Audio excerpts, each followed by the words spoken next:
সুপ্রিয় দর্শক, জঙ্গি হামলার সতর্কতায় শাহজালাল আন্তর্জাতিক বিমানবন্দর সহ দেশের ৮ বিমানবন্দরে কড়া নিরাপত্তা জোরদার করেছে সংশ্লিষ্ট কর্তৃপক্ষ। প্রিয় দর্শক, বাংলাদেশে জঙ্গি হামলা সংঘটিত হয়েছিল ২০০৪ সালের ২১ মে। লক্ষ্য ছিল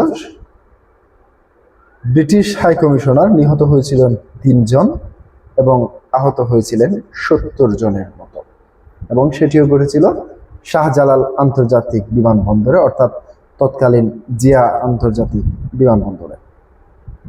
প্রিয় দর্শক, এরপর ২০০৫ সালের ১৭ আগস্ট সারা বাংলাদেশে ৬৪টি জেলায় প্রায় ৩০০টি স্থানে সিরিজ বোমা হামলার ঘটনা ঘটেছিল।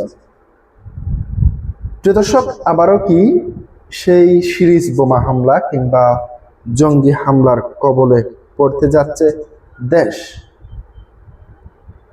প্রিয় দর্শক, কি বলতে চাইছে দৈনিক ইত্তেফাকের প্রতিবেদন থেকে আপনাদের সামনে পুরো প্রতিবেদনটি পড়ে আপনাদেরকে বিষয়টি নিশ্চিত করছি।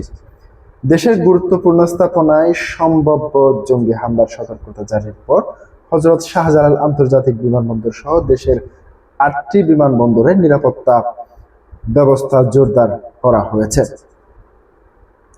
সোমবার ২৭ এপ্রিল বাংলাদেশে বেসামরিক বিমান চলাচল কর্তৃপক্ষের বিচক বিমান এয়ারলাইন্স মার্শাল মোহাম্মদ মুস্তাফা মাহমুদ সিদ্দিকী বিষয়টি নিশ্চিত করেছেন। সংশ্লিষ্ট সূত্র জানায়, সম্প্রতি নিরাপত্তার ঝুঁকির প্রেক্ষাপটে বিমানবন্দরগুলোর গুরুত্বপূর্ণ প্রবেশপথ, টার্মিনাল এলাকা এবং সংবেদনশীল স্থাপনায় অতিরিক্ত নিরাপত্তা সদস্য মোতায়েন করা হয়েছে। একই সঙ্গে বাড়ানো হয়েছে গোয়েন্দা নজরদারি।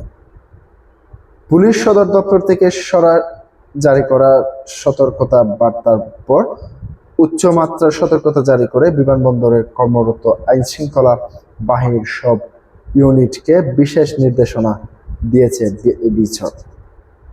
পাশাপাশি বিমানবন্দরের অ্যারাইভেল ও ডিপারচার উভয় এলাকায় তল্লাশি জোরদার করা হয়েছে। পোশাকে ও সাদা পোশাকে অতিরিক্ত সদস্য মোতায়েন করা হয়েছে এবং সন্দেহবাচক কিছু দেখা গেলে তাৎক্ষণিক রিপোর্ট করার নির্দেশ দেওয়া হয়েছে।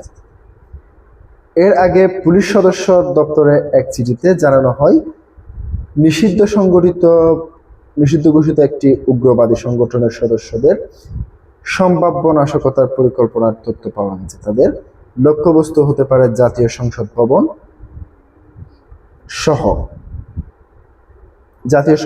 সহ বেশ কয়েকটি গুরুত্বপূর্ণ এলাকা। আইনশৃঙ্খলা বাহিনীর স্থাপনা, ধর্মীয় উপাসনালয় এবং গুরুত্বপূর্ণ জনসমাগম স্থল। আইনশৃঙ্খলা বাহিনী জানিয়েছে, সম্ভাব্য যে কোনো নাশকতা প্রতিরোধের নজরদারি বাড়ানো হয়েছে এবং জড়িতদের শনাক্ত করে আইনের আওতায় আনার কার্যক্রম চলছে। প্রিয় দর্শক, ২০০৪ কিংবা ৫ সালে যেই সিরিজ বোমা হামলা কিংবা জঙ্গি হামলা হয়েছে, সেই হামলার সময় তৎকালীন সরকারের ছিলেন বিএনপি, এখনো সরকার বিএনপি। তাহলে কি আবারও জঙ্গি হামলার ঝুঁকিতে পড়তে যাচ্ছে পুরো দেশ? প্রিয় দর্শক, আপনার মতামত জানাতে ভুলবেন না। আজকে পর্যন্তই। আসসালামু আলাইকুম।